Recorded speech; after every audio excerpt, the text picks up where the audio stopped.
Jason 拍過嘅樓盤當中，有邊一個樓盤係咁近距離目擊海景？咁啱佢有黃金沙灘一線嘅海景，相當驚喜嘅價錢，16000幾。呢個價錢係等同於晏晝，特別咧呢一側嘅露台望出嚟咧，哇！真係最佳嘅觀景位啊！觀眾朋友，16000幾蚊啊！假如你錯過咗過往嘅十字門啦、環宇天下啦、灣晒1號啦，呢個地方真正離海最近。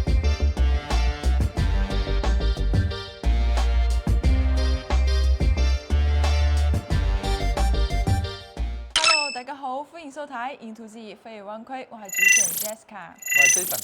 今日咧天氣咧有少少凍啦，所以咧可以睇到我而家着嘅衫啊，衫味會多啲，係因為降溫啦嚇。係啊。同時咧冇藍天白雲，有少少遺憾。係。先睇下我哋今日嘅景啊。好啊。今日我哋嚟到邊度啊，琪琪？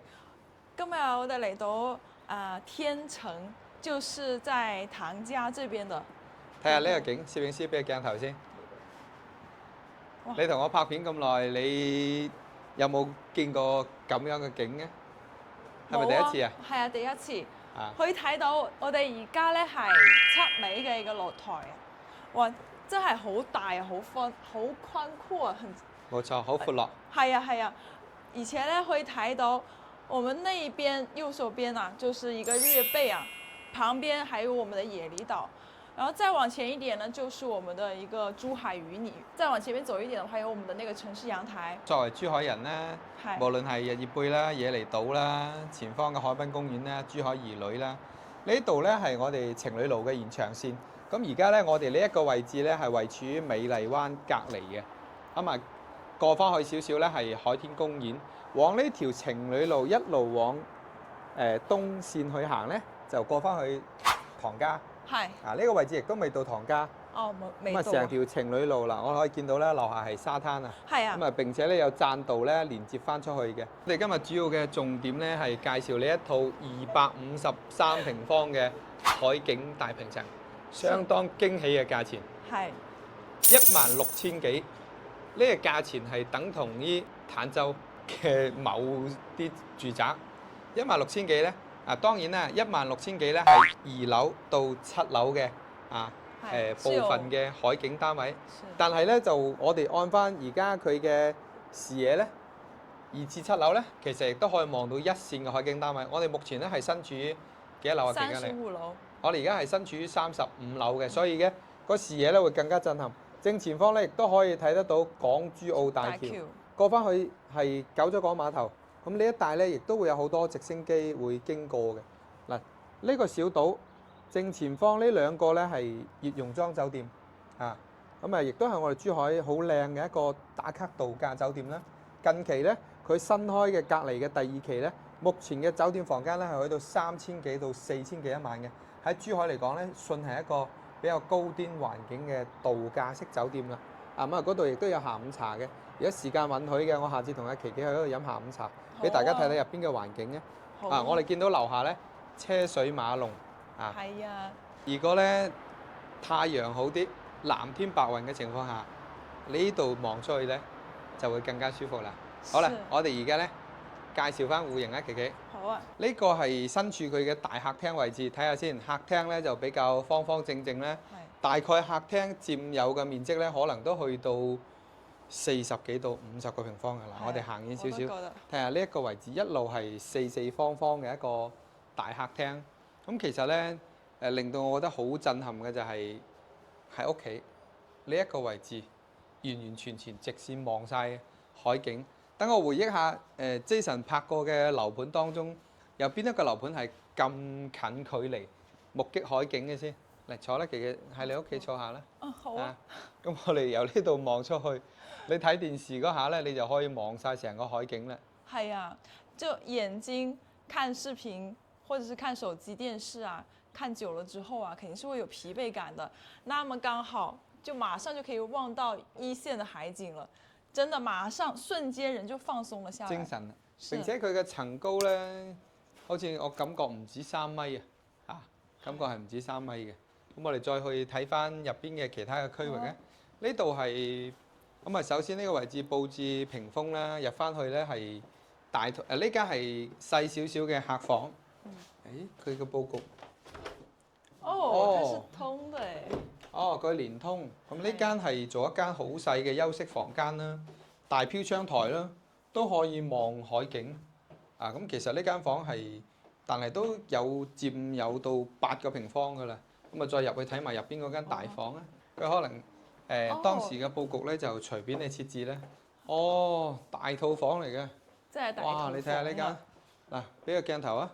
這開放式的衛生間嗎？這個是。咁啊，佢係無坯交付嘅嚇，各位觀眾朋友，即係目前你見到咧，呢個示範單位咧，我目測咧都有10年啦，冇10年我諗都有7、8年嘅一個時間啦，應該10年就冇嘅，可能7、8年就有。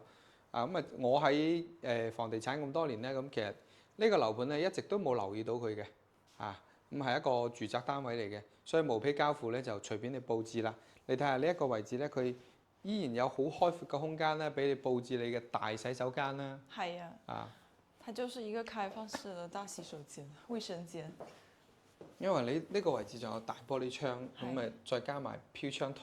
係啊。啊，呢一個位置，佢就將主人房咧放咗喺正海景啊！哇，呢一面仲靚，琪琪你睇呢度。哇！啊，佢兩面嘅玻璃景啊，呢個我覺得係嗱，攝影師俾個鏡頭，呢度望翻出去，由呢邊望翻出去。啊，呢度望翻出去咧，往唐家路線一路過翻去嚇，呢個係中信嘅銀海灣啊嘛，咁咪一路望翻過去，啊山景鳳凰山嘅山脈，咁啊樓下咧亦都好多別墅嘅區域啦，啊正前方咧藍色嗰幾座咧山腳底下嘅咧叫做香綠灣嘅別墅，啊所以即係其實呢一區咧住嘅一個居住環境咧，我覺得係好舒適嘅，因為有藍天白雲啊嘛，我哋再去睇隔離嗰邊嘅區域啊，將最靚嘅大客廳同埋佢嘅房間佈置咗喺度。嗱，餐廳就設置喺呢個位置啦。入門呢係呢一個位置，我哋由入門同你介紹下，佢係一層2戶，能夠做到電梯雙開，就獨立嘅一個私密空間啦。入翻嚟呢，等同於我哋2台電梯呢，呢一個位置嘅方位呢，完全係屬於係自己嘅啦。啊，我哋入到嚟啊呢一個位置嗱，我睇下攝影師同個鏡頭睇翻，即係入戶嘅空間咧就好充足嘅，並且係2台電梯嘅。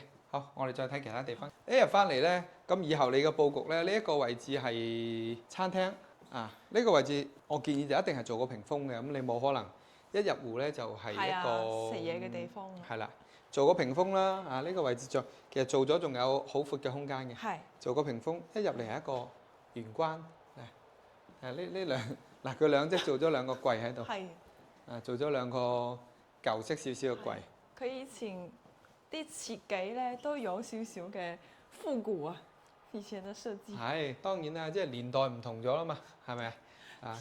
呢個位置其實後期你做一個點樣嘅前廳設計咧？呢一個係做一個休息嘅空間，或者嗰度咧做大客廳，呢度做一個島台式嘅西餐式嘅餐廳啦。睇下廚房。有啊。不過我覺得比較特別咧，點解佢有2條柱喺呢個位置咧？係啊。呢個就好簡單，即係間咗佢變成係呢一間房嘅空間就 OK 啦。咁就唔單止擴闊咗呢間房，美觀咗咯。但係當年咧，呢啲即係用大理石包裹嘅柱咧，顯得氣派。是。啊，你睇下，用呢啲地方全部包晒佢嘅。係。開放式嘅廚房，睇埋有冇露台嘅？應該有吧。有冇啊？哦，有哦。哦，有個露台嘅。哇，還不小哦，還是挺大的。哦 ，OK 嘅。佢呢邊唔係。望翻出去個景，呢度唔係啦，呢度走火通道嚟㗎啦。哦。走火通道嚟㗎，呢度鎖咗佢㗎啦。嗱，咁我哋睇翻個景啊，呢度係朝北面嘅景咧。啊，成個鳳凰山山脈。啊，前方咧係恒榮城市溪谷。啊，睇下呢度望翻出去。咁其實呢一帶咧都算係我哋珠海市香洲區嗰個位置咧，佢唔係話好核心、好中心，但係呢一帶嘅住宅區咧，其實佢嘅品質咧都唔錯嘅。啊，因為隔離咧就係城市陽台同埋係野梨島啊嘛。OK， 啊呢個生活露台唔錯啊，夠晒開闊啦。再加埋就係大嘅一個廚房啦，大廚房嚇。係啊係，雙開門嘅一個冰箱。呢個位置。當然啦，即係你唔好睇佢而家舊喎，琪琪，佢剝咗佢之後，我覺得又幾靚嘅。呢間細房啊，好細嘅房間啦嚇，咁咪推咗佢啦，一定要擴大呢間房啦，唔夠大呢間房就因為畢竟係253平方嘅豪宅單位，唔能夠係咁細嘅面積嘅。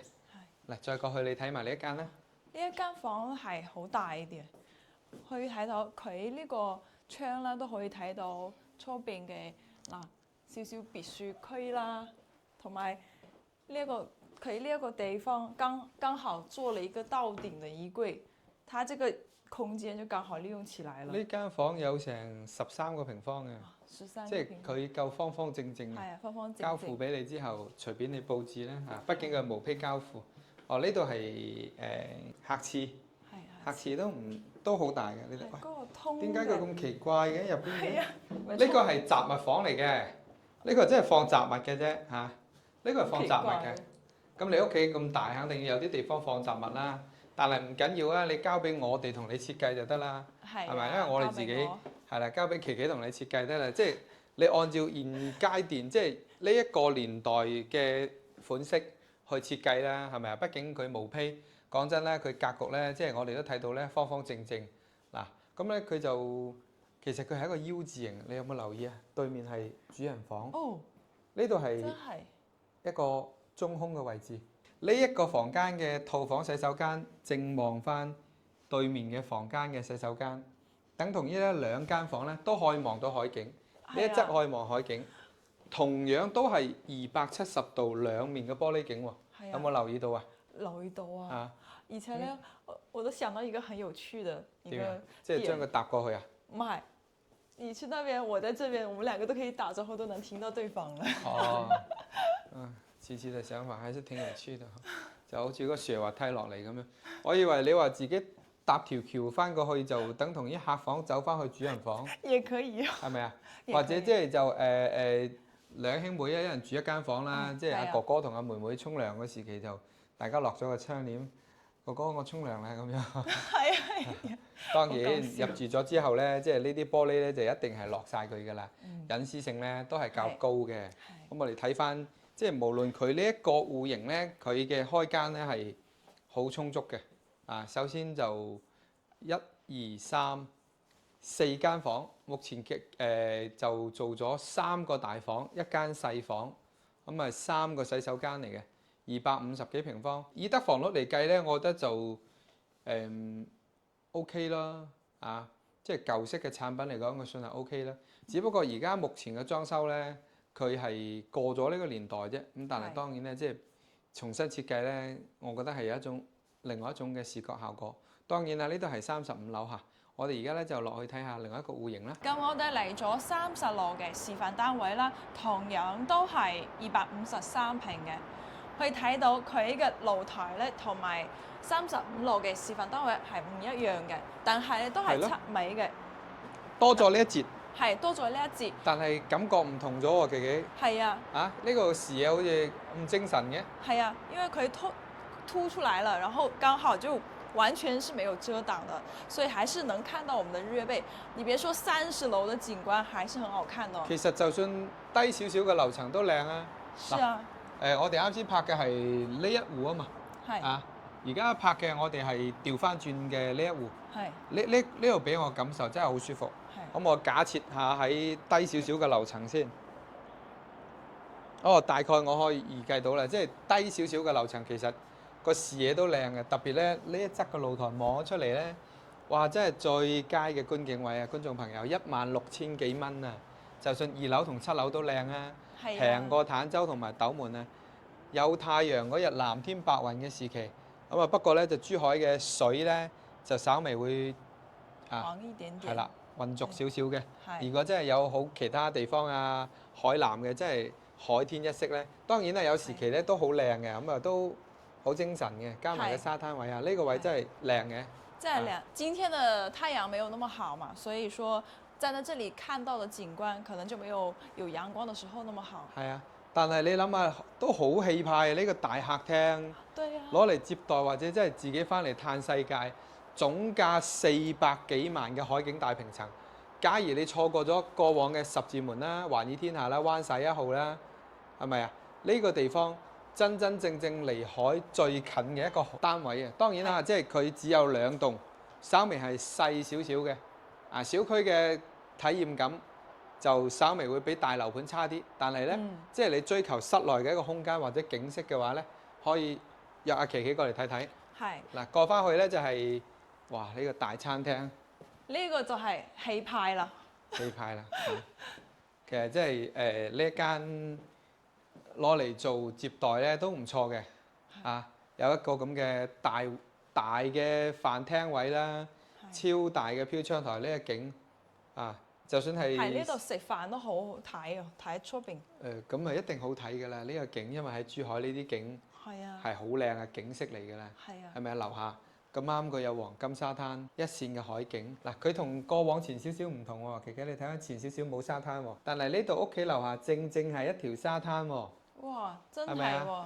翻嚟呢個地方有沙灘你行喎，晚黑嘅時期可以好悠閒喎。係啊。過翻去咧，呢一個位置咧就係洗手間吧。係呢個係客廁嚟嘅嚇，做咗個客廁，咁啊空間咧都好闊落嘅，因為隔離係餐廳啊嘛。過去睇埋個廚房啊，俾大家睇睇個廚房。佢調翻轉，我哋啱先睇嘅第一戶咧，呢度係做咗主人房，而家做咗餐廳。長形嘅廚房位啦，都夠用嘅。係呢個廚房都係 L 字形嘅大廚房啦。係。咁出翻去就係大餐廳嘅位置啦。睇翻你自己佈局啦，呢度做主人房咧都係冇問題嘅。再睇其他嘅地方，同樣係雙子母門入戶嚇。入戶呢個位置咧，佢而家就做咗個開放式嘅一個接待嘅空間啦。咁佢無坯交付就隨便你設置啦。睇下休息室啦。咁我哋睇邊間咧？呢間啦，好先睇呢間啦。好啊。攝影師入去跟住琪琪嘅鏡頭睇一睇。其實呢間嘅套房係好大嘅。可以睇到三邊落床位啦。其實呢一度嘅這個景也是，就可能沒有像海景房那邊那麼好了，但是這個地方也能看到我們的山景，景色其實也不錯，只是今天的天氣沒有那麼好，所以看的感官是沒有那麼好一點。過翻嚟佢仲有個大衣帽間喎。係啊，大衣帽間。其實呢一個設計係可以嘅喎。唔係呢度本來就係做衣帽間㗎啦。係啊，我好中意呢個木地板啊。係啊，木地板啊，佢啲顏色啊，同你唔怕復古啲咩？太復古啦。太復古咩呢間？比上面那一間的復古一點的好一點。過去睇埋隔離嘅大主人套房啊。好啊，我哋睇下呢間。我感覺佢好似係做咗2間房啫喎。哇，小心哦，這有個台階。呢個位置。呢一個位置。做咗2間房。哇！呢一間位置。呢一間房你中唔中意啊？呢一間有冇一種情趣酒店嘅感覺啊？因為佢示範單位太多年啦，其實佢真係做到呢一種酒店式嘅大房咯。我哋睇翻呢個大套間先啦，你睇翻佢嘅設計，呢度有一條超長嘅玻璃窗，再過翻去咧，呢一側咧就係開放式嘅大浴缸位啦。呢個位靚喎。哇！呢一個浸住浴缸都可以望晒全海景喎。係啊。係咪啊？過翻嚟你睇下。其實佢好多地方咧做咗係開放式嘅，即係單呢間房咧都可能去到40個平方嘅，等同於佢成個呢一個面積只係做咗2間房。呢間就真係享受型或者係接待嘅一個性質啦。當然咧佢係無坯交付嘅，咁我覺得佢嘅一個賣點咧就係景色一定係相當靚嘅，最接近海邊嘅一個大平層住宅啦。